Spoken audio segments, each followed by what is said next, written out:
Mali, libération de détenus de la CMA après la visite à Kidal du chef des renseignements. Pour plus d'informations sur ce sujet, retrouvez-nous après le générique. Mais avant de commencer, n'oubliez pas de vous abonner et d'activer la cloche de notification pour ne pas manquer nos prochaines vidéos. Bon visionnage.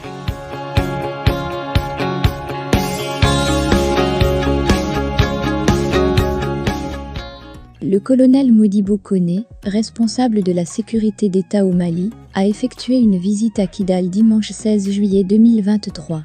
Après cette visite, s'est suivie la libération de détenus de la CMA.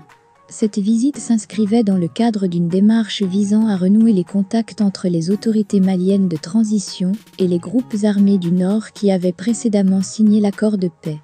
Kidal, étant un fief des ex-rebelles indépendantistes, dans la région nord du pays, constituait un lieu important pour cette tentative de dialogue. Notons que fin avril 2023, l'armée malienne, en collaboration avec des supplétifs russes appartenant au groupe Wagner, a arrêté 10 membres de la coordination des mouvements de l'Azawa, CMA, à Chimam, près de Tidermen, dans la région de Ménaka, au Mali. Selon Bamako, ces individus étaient accusés d'être des terroristes.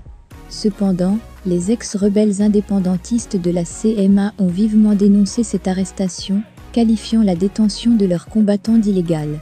Ils contestent les accusations de terrorisme portées à leur encontre et affirment que cette action compromet les efforts de réconciliation et de dialogue entre les groupes armés du Nord et le gouvernement malien. Libération de détenus de la CMA.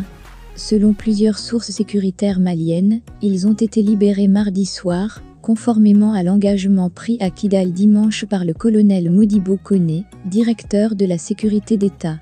Une libération que les cadres de la CMA, joints par RFI, n'ont pas souhaité commenter, fait savoir la radio française. Soulignons que l'objectif principal actuel est de parvenir au retour des groupes armés signataires de l'accord de paix de 2015 dans les instances de suivi de cet accord. Ces groupes avaient quitté ces instances en décembre 2022 pour protester contre ce qu'ils considéraient comme un manque d'implication de la part des autorités de transition dans la mise en œuvre de l'accord de paix. Cette absence des groupes signataires avait créé des mois de tension et de provocation, faisant craindre une reprise des hostilités dans la région. Cependant, une dynamique nouvelle semble désormais enclenchée, suite aux initiatives telles que la visite du colonel Modibo Koné à Kidal et la libération de certains combattants de la CMA. Ces actions témoignent des efforts déployés pour rétablir le dialogue et la confiance entre les parties impliquées, dans le but de promouvoir la stabilité et la paix dans le pays.